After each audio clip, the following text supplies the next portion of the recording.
fall today. I'll let you know when it exits and your full 5 for 6 forecasts.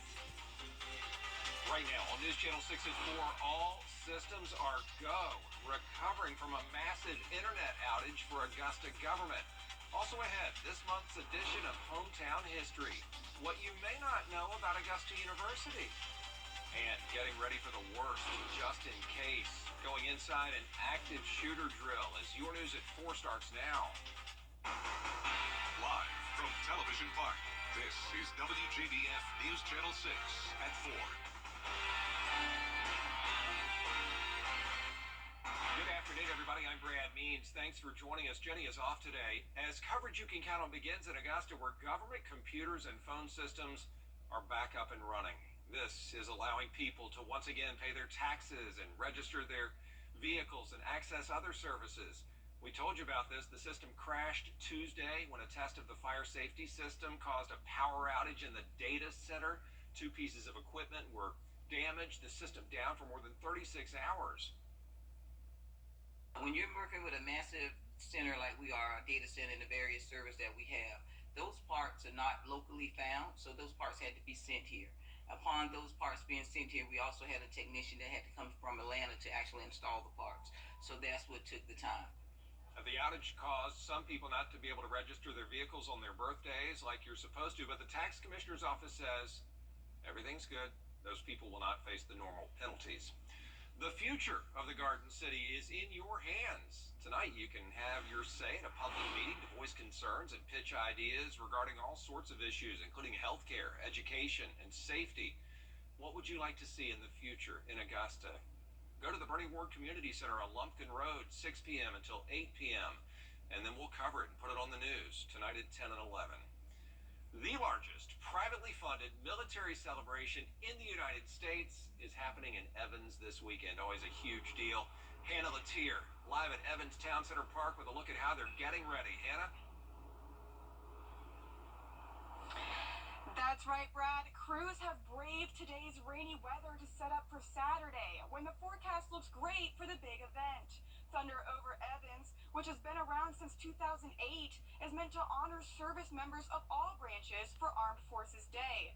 The main draw is an extravagant fireworks show, but there will also be a tribute to veterans, as well as vendors, music, and interactive activities.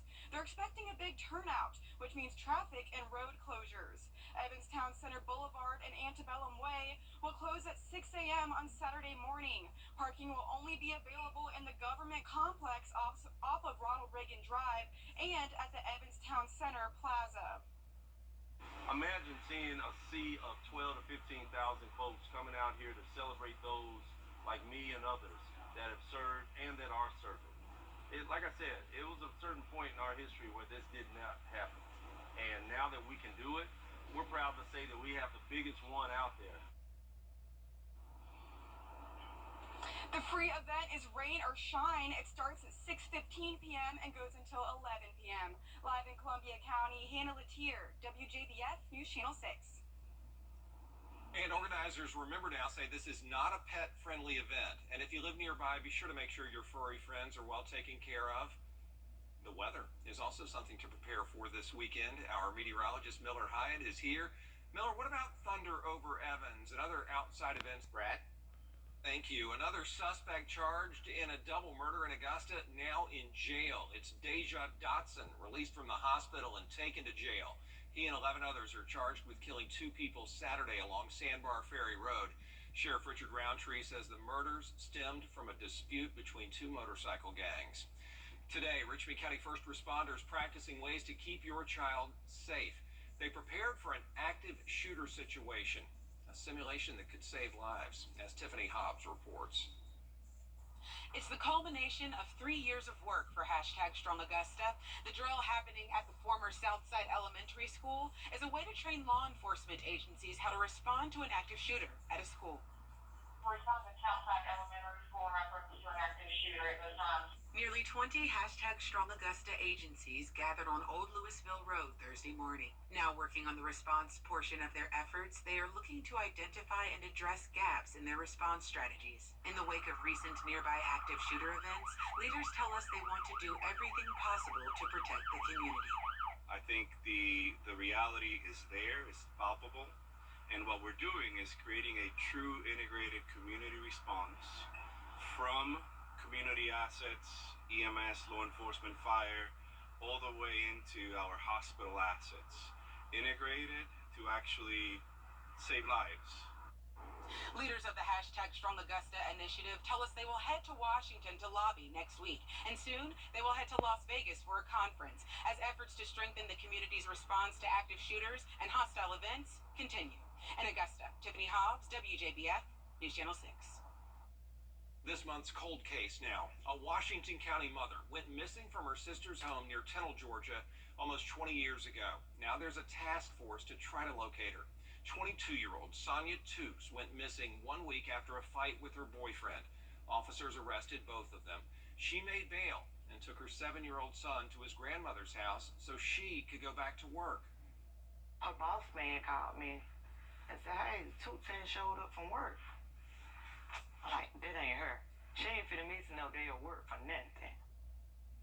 We're going to air the full story of Sonia Tukes on WJBF News Channel 6 at 5. Please watch. Maybe you can help.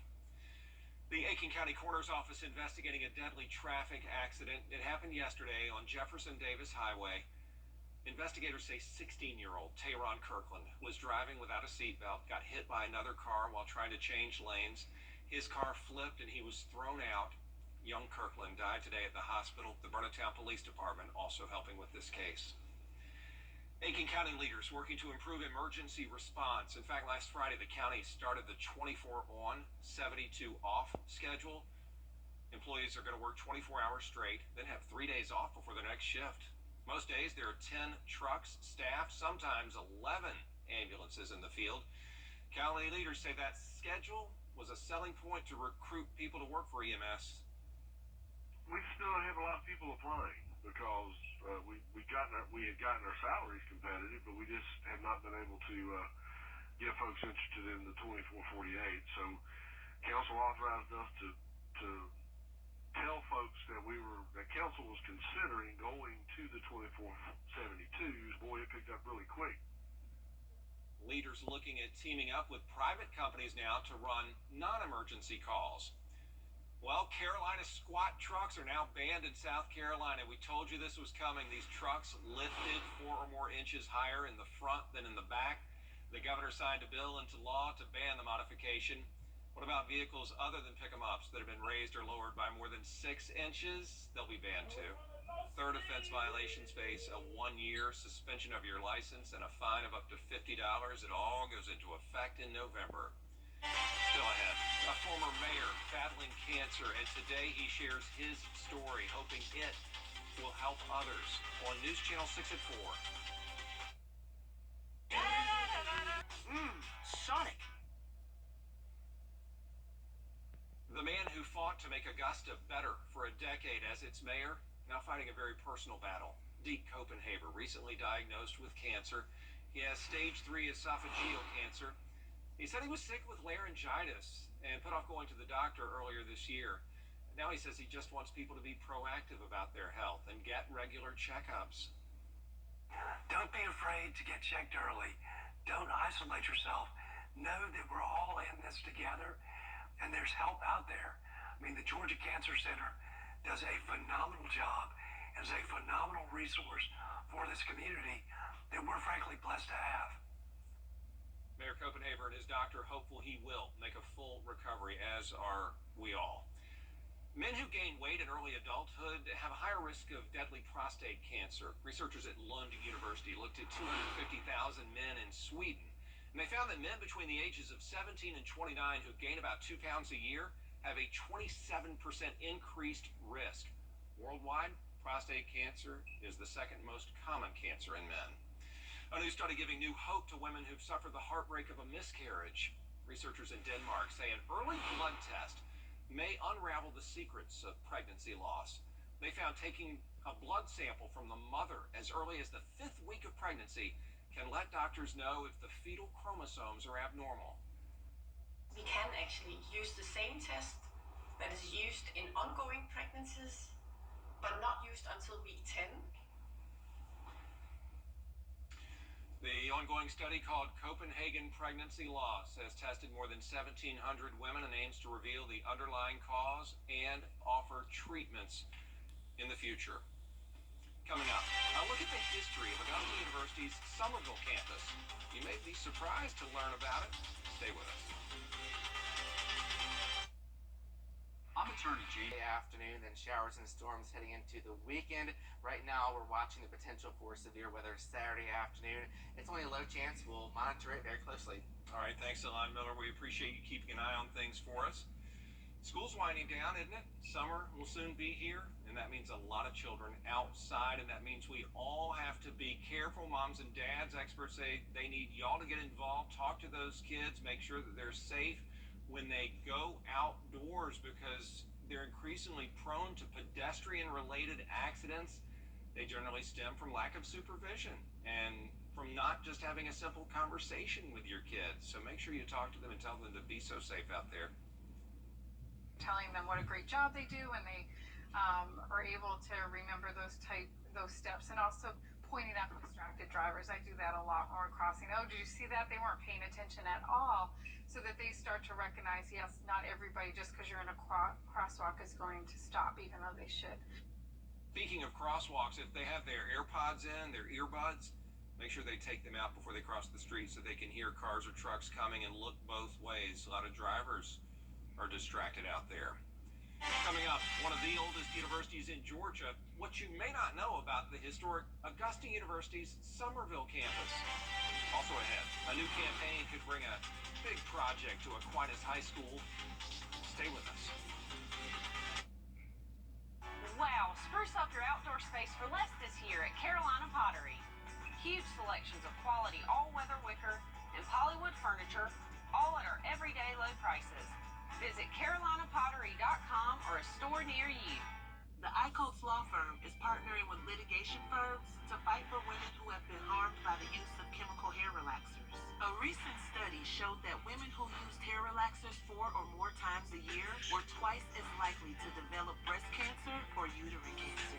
If you or a loved one have suffered from any of these symptoms and suspect the condition could be a result of using hair relaxers, call us today for a free case evaluation. We're not just taking on cases, we're taking on causes. We want to see you. Associates. Accidents can happen at any time. That's why we're here 24/7. Evenings, weekends, even holidays. Getting you the help you need whenever you need it. That's the strong arm. Call attorney John Foy and Associates today.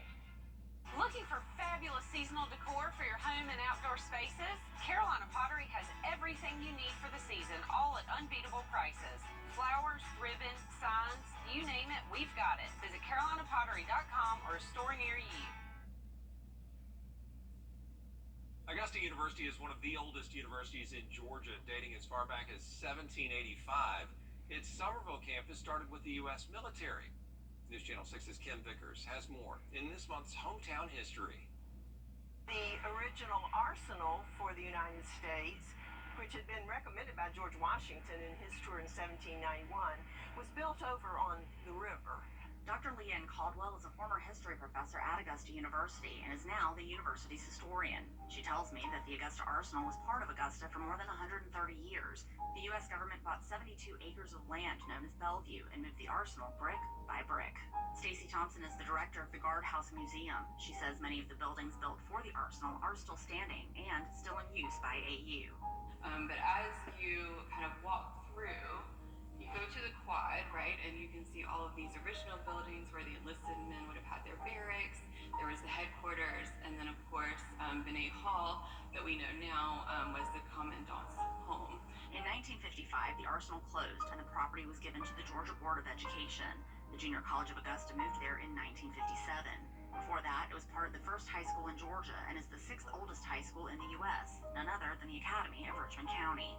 There was a a sense that we have got to have more education in our country, because we're not going to be educating people as lords to be in the House of Lords. We're going to elect people. In 1957, the Junior College of Augusta moved to the Arsenal property, and in the 1960s, it became a four-year college. The school went through several name changes over the years, becoming Augusta College in 1958, Augusta State University in 1996, then the controversial Georgia Regents University in 2013.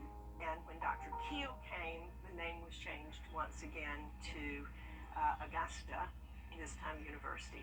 No state in it, just Augusta University, which I think made Augustans very happy. For more on the history of Augusta University's Summerville campus, including which infamous Civil War general was stationed at the Arsenal, just head on over to WJBF.com. And that's just part of your hometown history. In Augusta, Kim Vickers, WJBF, News Channel 6. Love it. Love AU. Great job, Kim. Kind of rocking the AU colors today for the Jags.